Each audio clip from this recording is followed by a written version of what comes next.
నమస్తే అన్న, అందరికీ నమస్కారం.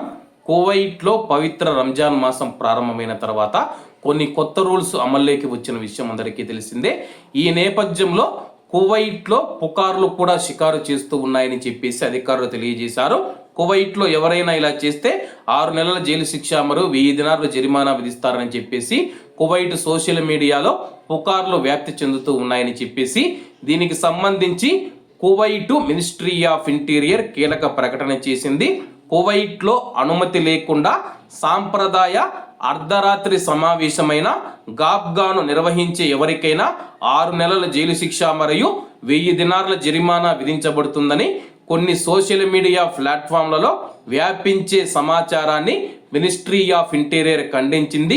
ఈ వాదనలు పూర్తిగా నిరాధారమైనవి మరియు ఈ విషయంలో ఎటువంటి ప్రకటన లేదా నిర్ణయం మేము జారీ చేయలేదని చెప్పేసి మినిస్ట్రీ ఆఫ్ ఇంటీరియర్ ప్రకటించింది.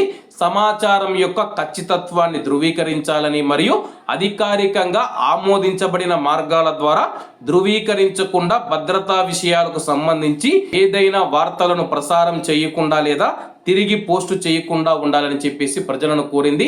చాలా మంది మనం చూసుకుంటే పవిత్ర రంజాన్ మాసంలో అర్ధరాత్రి మనం చూసుకుంటే గాబ్గా అని చెప్పేసి అందరూ పెద్ద ఎత్తున సమావేశమయ్యి ఒక వేడుక మాదిరిగా అయితే చేసుకుంటారన్నమాట. అది అనుమతి లేకుండా కువైట్లో ఎవరైనా చేస్తే కానీ 1000 దినార్ల వరకు జరిమానా, 6 నెలల జైలు శిక్ష ఉంటుందని చెప్పేసి ఒక పుకారు అయితే కువైట్లో అయితే ఇటీవల కాలంలో సోషల్ మీడియాలో వ్యాపించింది. దీంతో చాలా మంది ప్రజలు భయపడి దాన్ని చేసుకోవడం మానేశారని చెప్పేసి సాంప్రదాయంగా వస్తూ ఉన్న కార్యక్రమం ఏదైతే ఉందో కొన్ని పుకార్ల వల్ల కొంతమంది ఆపేశారని చెప్పేసి దీంట్లో ఎటువంటి నిజం లేదు. కాబట్టి కువైట్లో ఉన్న ప్రజలు ఆనందంగా సంతోషంగా గాబ్గాను చేసుకోవచ్చని చెప్పేసి మినిస్ట్రీ ఆఫ్ ఇంటీరియర్ ప్రకటించింది. కాబట్టి కువైట్లో ఉన్న ప్రజలు ఈ యొక్క విషయాన్ని గమనించాలని చెప్పేసి మినిస్ట్రీ ఆఫ్ ఇంటీరియర్ తెలిపింది. సోషల్ మీడియాలో వచ్చే పుకార్లను ఎవరు నమ్మవద్దు, ఏదైనా ఉంటే అధికారికంగా మేమే ప్రకటన చేస్తామని చెప్పేసి అధికారులు తెలిపారు. కాబట్టి అందరూ బాగుండాలి, అందులో మనం ఉండాలి. అందరికీ నమస్తే అన్న, జై హింద్.